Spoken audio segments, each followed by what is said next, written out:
Et moi, je dis haut et fort que ce serait une faute majeure de laisser le président Ouattara interdire au président Gbagbo d'être candidat aux élections de novembre 2025.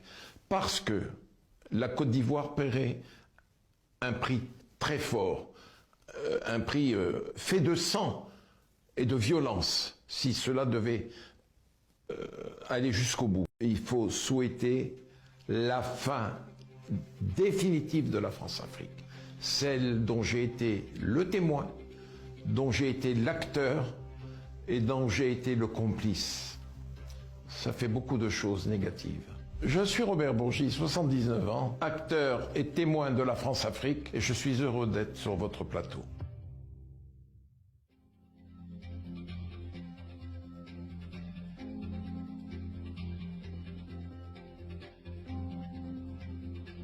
Dans vos mémoires, vous racontez comment vous avez joué les intermédiaires entre les dirigeants africains et Jacques Chirac pour le financement de ses campagnes électorales. Pourquoi avoir accepté cette mission? Monsieur Chirac, en 81, avait fait de moi le rouage essentiel. Bien sûr, le reproche m'en a été fait, à juste titre, mais aussi à tort. Pourquoi avoir accepté? Il m'était difficile, moi, professeur de droit, en coopération à Abidjan, de dire à monsieur Chirac, ancien Premier ministre de Giscard d'Estaing, maire de Paris, de lui dire non, monsieur le maire, je ne veux pas. Il m'était difficile. Alors je l'ai fait. J'ai accompagné les émissaires. Robert Bourgi, si c'était à refaire, vous le referiez? Je ne referai absolument pas ce que j'ai fait pendant 40 ans. Je ne le referai absolument pas. Pourquoi? Parce que, d'abord, j'ai mûri, j'ai vu des choses, j'ai voyagé à travers tous les pays africains.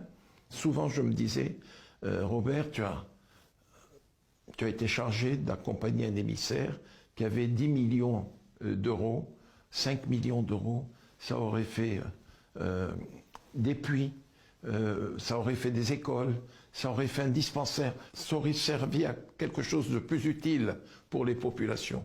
Je ne l'aurais ferai jamais. Et c'est pour ça que je demande très humblement à mes frères africains, je me considère comme des leurs, de ne pas le refaire. Ça ne sert à rien de financer les hommes politiques de l'ancienne puissance coloniale. Ça ne sert à rien. C'est de l'argent, comme on dit en Afrique, gâté complet, mais il vaut mieux éviter de faire ce que j'ai vu faire par leurs aînés. C'était quoi l'intérêt pour eux? Ils le faisaient par amitié, véritablement par amitié et par respect pour les leaders politiques. Mais au fur et à mesure des années, je me suis rendu compte que c'était un investissement sans aucun rapport pour eux. Il n'y a pas de retour pour eux. La seule garantie au grand moment de la France-Afrique, c'était d'être maintenu au pouvoir parce qu'il y avait des bases militaires, des accords de défense. Mais en fait, les chefs d'État africains, je le dis, c'était de grands naïfs. Ils n'auraient jamais dû le faire. Et ils auraient mieux fait de consacrer ces millions d'euros, ces millions de dollars qu'ils ont donnés par dizaines de millions, ils auraient mieux fait de les consacrer à construire des hôpitaux, des dispensaires, des crèches, des établissements d'enseignement, des routes, des infrastructures. Mais cela n'a pas été fait. C'était de l'argent jeté en l'air, véritablement.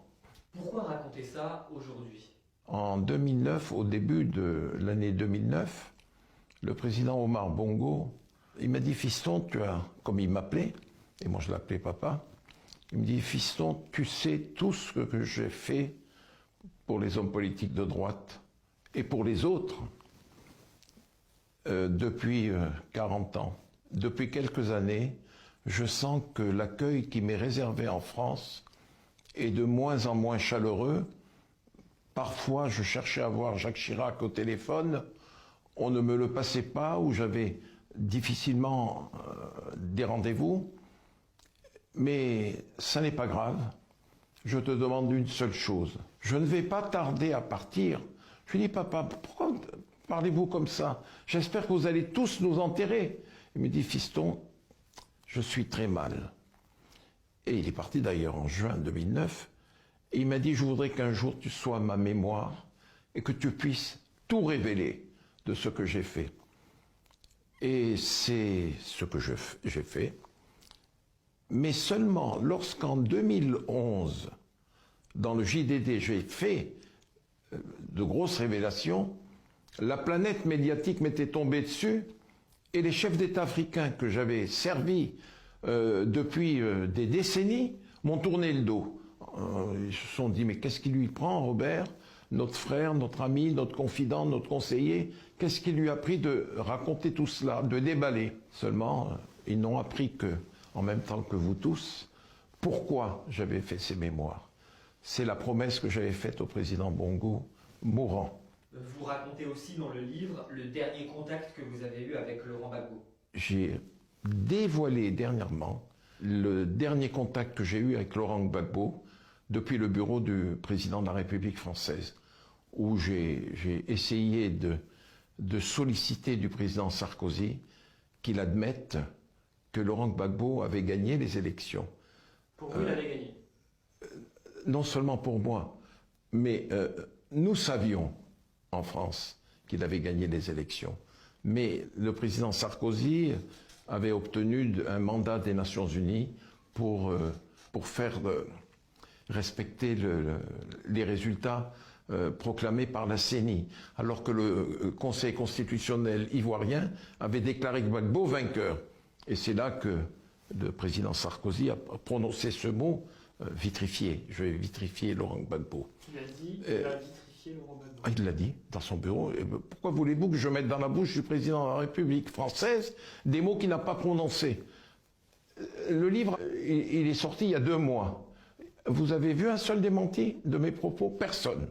Personne, parce que je ne dis que la vérité. Je ne dis que la vérité. Mais aujourd'hui, quelques années après, j'ai tenu à ce que la vérité sorte. Pourquoi? Parce que je trouve que on n'a pas laissé Laurent Gbagbo gouverner comme il avait l'intention de gouverner la Côte d'Ivoire. Et moi, je dis haut et fort que ce serait une faute majeure de laisser le président Ouattara interdire au président Gbagbo d'être candidat aux élections de novembre 2025. Parce que la Côte d'Ivoire paierait un prix très fort, un prix fait de sang et de violence, si cela devait aller jusqu'au bout. Que pensez-vous de la nouvelle génération des dirigeants africains? C'est un autre monde. D'ailleurs, dans quelques prestations que j'ai faites dernièrement, j'ai salué l'irruption des militaires au Niger, au Mali, au Burkina Faso et en Guinée. La faillite du pouvoir civil, copie conforme des anciens présidents, a fait en sorte que pour sauver le pays, il ne fallait que les militaires. Et moi je trouve que, ma foi, ils se débrouillent bien, les militaires. Il ne faudrait pas leur tourner le dos. Et vous me parlez de mon pays natal, Diomaye Faye et Ousmane Sonko. J'étais conseiller et un ami, un frère de Macky Sall. Mais j'ai salué l'arrivée de ces jeunes à la magistrature suprême. Et ils représentent aujourd'hui les aspirations de la jeunesse sénégalaise.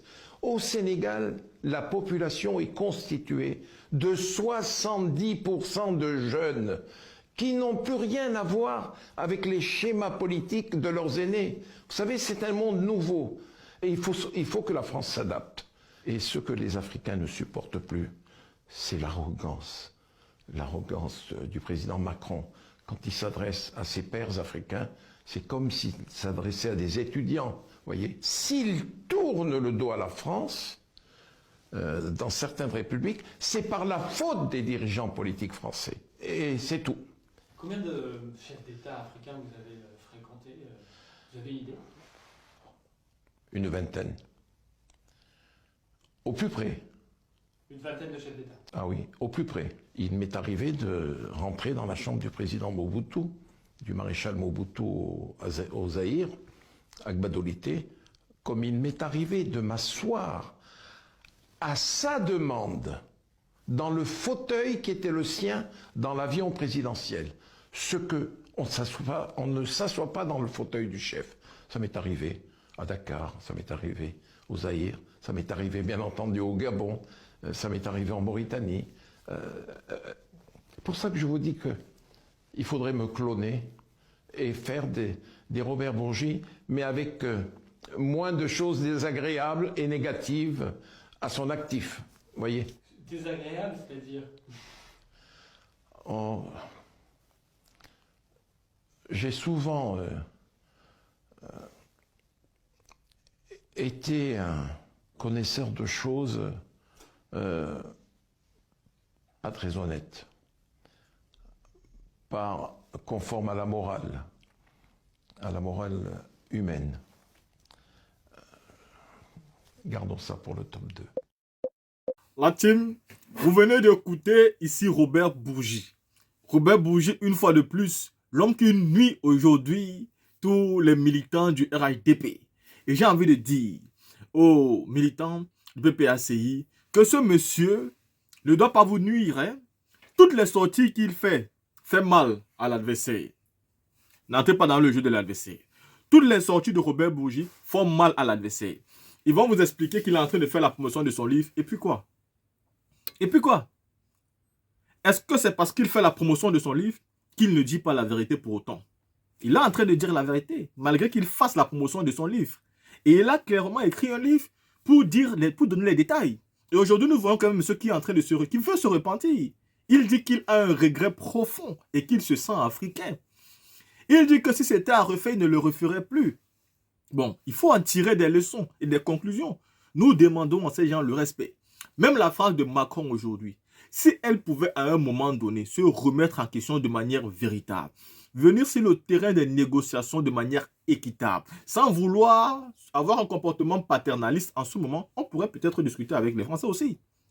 Donc, quand vous avez des personnes qui veulent changer radicalement, parce qu'il y a une nouvelle classe politique aujourd'hui en Afrique, et la jeunesse africaine veut une discussion d'égal à égal. On ne veut plus d'avoir un père qui discute avec son fils. Non. C'est pourquoi il dit même à certains opposants, souvent que si vous dites que Gbagbo est vieux, Ouattara est vieux, allez les affronter de manière équitable. Arrêtez de dire ils sont vieux qui quittent la scène politique, un peu comme s'ils vous faisaient peur. Parce qu'être vieux n'est pas un programme politique. Ce qui compte, c'est est-ce que vous pouvez gagner ce vieux-là? Si vous pouvez, c'est que vous êtes plus fort que lui, parce que vous avez proposé quelque chose à la jeunesse qui les a, c'est-à-dire qui les a plu. Mais si vous ne pouvez pas, ça veut dire que jusqu'à preuve de contraire, ces vieux sont toujours plus forts que vous. On ne combat pas Ouattara parce qu'il a un certain âge. On combat la vision politique de Ouattara qui a échoué. On combat tous les vieux dirigeants qui n'arrivent pas à mettre leur peuple en avant, mais plutôt leurs intérêts personnels et égoïstes. Et ceci, quitte à vendre tous les intérêts du pays juste pour avoir, eux, leurs bienfaits personnels. C'est ça qu'on combat. Et nous voulons des jeunes aujourd'hui qui seront capables de dire non à cela, car la nouvelle génération a une nouvelle vision. Mais des vieux qui ont cette vision aussi, il y en a plein. Et parmi eux, on ne peut pas tout jeter. Parce qu'il y en a qu'il faut prendre pour qu'ils puissent encadrer la jeunesse et pour que cette jeunesse puisse nous permettre d'évoluer, mais doucement, crescendo. Alors la team, Robert Bourgi fait des sorties et des révélations, mais surtout met en garde et il a parfaitement raison. Le pouvoir RHDP doit savoir qu'aujourd'hui, le président Laurent Gbagbo est obligé d'être sur la liste électorale. Pour le simple fait que Ouattara a porté les armes pour être sur la liste électorale. Donc ça légitime même Gbagbo de porter les armes pour être sur la liste électorale. Ça légitime tout. Ouattara a porté les armes pour être sur la liste électorale. Ça légitime même le fait que Gbagbo porte les armes pour être sur la liste électorale. Mais c'est lui qui ne veut pas. Parce que si tu as porté les armes pour ça, tu peux m'empêcher d'y être aujourd'hui. On peut porter les armes de tout. Surtout que lui, c'est un Ivoirien puissant. À la différence de M. Alassane Ouattara, qui a porté les armes injustement. La team, dis-moi ce que vous pensez, on se voit pour une autre vidéo.